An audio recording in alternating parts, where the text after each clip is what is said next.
ఆదికాండం 24:12 చూడండి. Abraham servant Eliezer prayed specifically. Eliezer చాలా స్పష్టంగా ప్రార్థన చేశాడు. నా యజమానుడుకు అబ్రహాము దేవుడైన యెహోవా, నేను వచ్చిన కార్యము త్వరలో సఫలము చేసి నా యజమానుడుకు అబ్రహాము మీద అనుగ్రహము చూపు.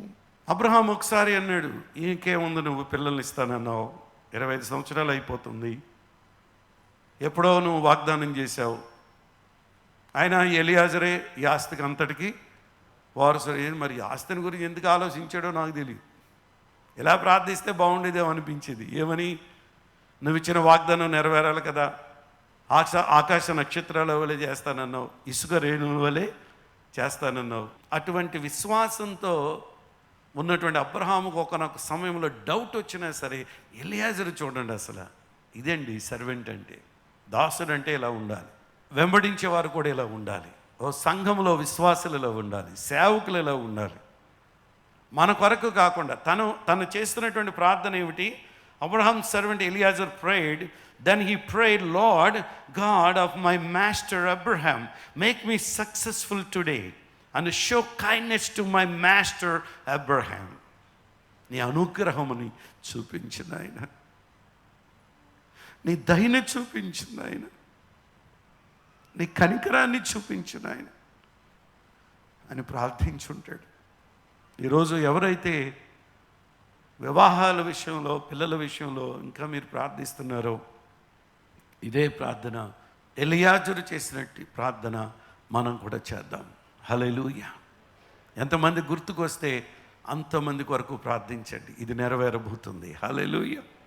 ఈ ప్రైడ్, ఐజాక్ ప్రైడ్ స్పెసిఫికలీ. తర్వాత ఇస్సాకు పుట్టాడు. ఇస్సాకు కూడా అదే ప్రార్థన చేశాడు. మరొక ప్రార్థన, when Isaac as Rebekah could not have children, he prayed. రెబెకాకు పిల్లలు లేనప్పుడు ఆయన ప్రార్థన చేశాడు. ఏమని ప్రార్థన చేశాడు? ఆదికాండం 25:21 Isaac prayed to the Lord and behalf of his wife because she had childless. అక్కడేమో యజమానుని యొక్క కుమారునికి సరైనటువంటి సంబంధం కొరకు ప్రార్థించాడు. ఇక్కడికి వచ్చేటప్పటికి భార్య కొరకు భర్త ప్రార్థన చేస్తున్నాడు. ఏమని ప్రార్థన చేస్తున్నాడు? పిల్లలను అనుగ్రహించమని ఐజాక్ ప్రార్థన చేస్తున్నాడు. ఏమని? ఇస్సాకు భార్య గుడ్రాలు గనుక అతడు ఆమె విషయమే యెహోవాను వేడుకొనెను.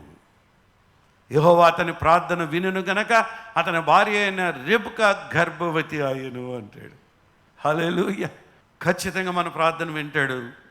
అది జరిగినప్పుడు మీరు వచ్చి చెప్పాలంతే. హిజ్కియా ప్రేయడ్ స్పెసిఫికలీ. హిజ్కియా 2వ రాజుల గ్రంథం 20 2, 3, 4, 5 వచనంలో తను కూడా when Hezekiah wanted to heal his body he ప్రేయడ్.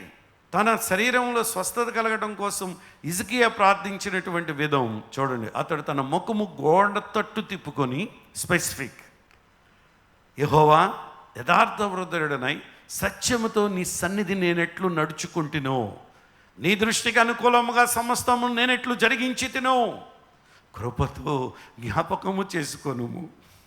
హిజ్కియా కన్నీళ్లు విడిచుచు యెహోవాను ప్రార్థించెను. దేవుని సన్నిధిలో ఇటువంటి ప్రార్థన ఎంతో బలమైనది. యెషయా నడిమి శాలలో నుండి అవతలకు వెళ్ళక మునిపే యెహోవా అతనికి ప్రత్యక్షమై ఇలాగూ సెలవిచ్చిన, యెషయా కమ్ వెనకరా, నువ్వు చెప్పేశావు, నీకు మరణకరమైన రోగం వచ్చింది, నువ్వు ఇంకా బ్రతకు, నీకు చక్కబెట్టుకో, నువ్వు సర్దుకో, ఇంక అయిపోయింది నీకు చెప్పినటువంటి యెషయా మళ్ళీ వెనక్కి పిలిచి ఏమన్నాడు? 5వ వచనంలో, 25వ వచనంలో, నీవు తిరిగి నా ప్రజలకు అధిపతి అయిన హిజ్కియా యొద్దకు పోయి అతనితో ఇట్లనుము, నీ పితరుడైన దావీదునకు దేవునకు యెహోవా నీకు సెలవిచ్చిన దేవనగా నీవు కన్నీళ్లు విడిచుట చూచి తిని నీ ప్రార్థన నేను అంగీకరించి ఉన్నాను, నేను నిన్ను బాగు చేసేదను. 3వ దినమున నీవు యెహోవా మందిరమునకు ఎక్కి పోవుదు. ప్రతి అవసరతలోనూ దేవుడు మనకు తోడై ఉంటాడు. ఇవన్నీ మనం ఫేస్ చేశాం.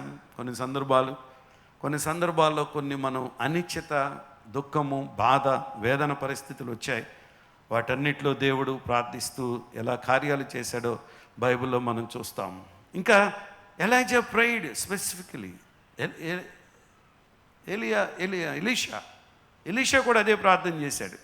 ఎలా ప్రార్థన చేశాడు? ఇక్కడ మనం చూస్తాం, అది యాకోబు రాసిన పత్రిక 5వ అధ్యాయం 17-18 వచనంలో Elijah was a completely human as we are.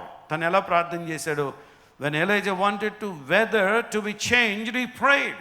ఏలియా మన వంటి స్వభావము గల మనుష్యుడే వర్షింపకుండానట్లు అతడు ఆసక్తితో ప్రార్థన చేయగా 3.5 సంవత్సరముల వరకు భూమి మీద వర్షము లేదు. ఫిలిప్పీయులకు రాసిన పత్రిక 1వ అధ్యాయం 3, 4, 5 వచనం, ఇది చాలా ప్రాముఖ్యమైనది. పౌలు భక్తుడు సంఘము కొరకు ప్రార్థించాడు. అది కూడా మనం ప్రార్థించాలి. మొదటి దినము నుండి ఇది వరకు సువార్త విషయంలో మీరు నాతో పాలువారై ఉండుట చూచి మీలో ఈ సత్క్రియను ఆరంభించిన వాడు యేసుక్రీస్తు దినం వరకు దాన్ని కొనసాగించునని రూఢిగా నమ్ముచున్నాను అని 5వ వచనంలో అంటాడు.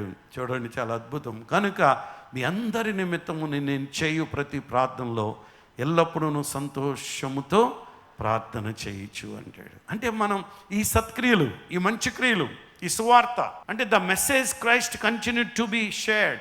యేసయ్య ఈ లోకానికి వచ్చి ఏ సువార్తను ప్రకటించాడో, ఎటువంటి అద్భుత కార్యములు, ఆశ్చర్యకార్యములు చేశాడో, ఎటువంటి ప్రార్థన చేశాడో, ప్రభు వలె మనం ప్రార్థించాలి, ప్రభు వలె సేవ చేయాలి, ప్రభు కొరకు ఈ జీవితాలు జీవిస్తూ మనం ఎటువంటి పరిస్థితులు వచ్చినా సరే దేవుని కొరకు జీవిస్తూ మనం ముందుకు సాగాలని మనతో మాట్లాడుతూ ఉన్నాడు. అంచేత ఈరోజు అటువంటి ప్రార్థనలు చేద్దాం.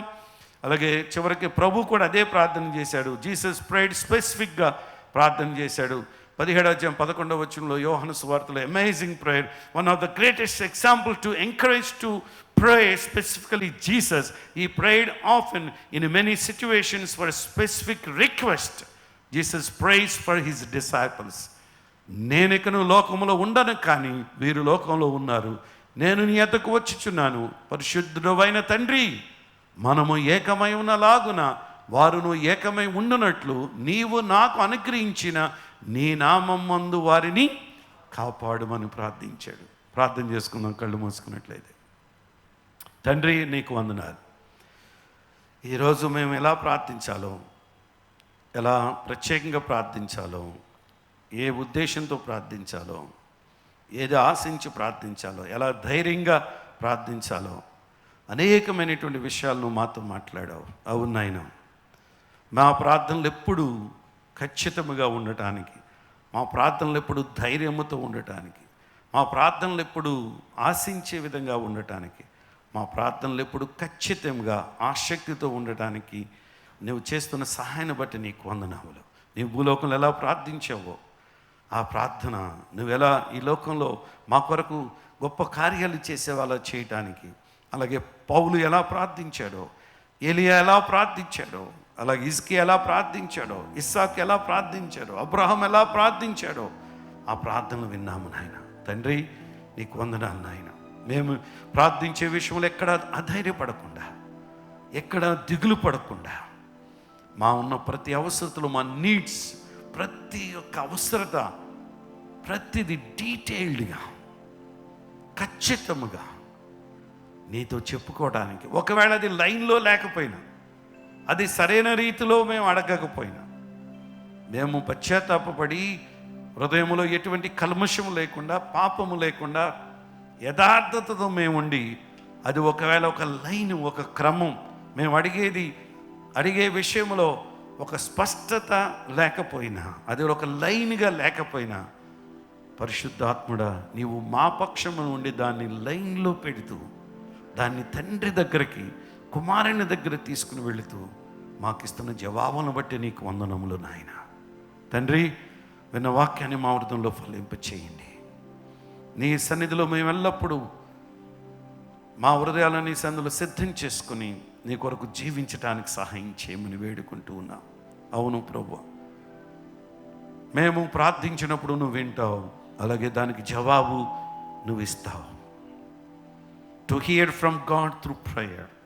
అవునయ్యా, ప్రార్థన ద్వారా నువ్వు మా మాటలు వింటున్నావు, అలాగే వాక్యం ద్వారా నీ మాటలు మేము వింటున్నాం. ఇవనని వారు లోకంలో ఎంతోమంది ఉన్నారు. సాక్ష్యముల ద్వారా దాన్ని వినిపించడానికి సహాయం చేయండి.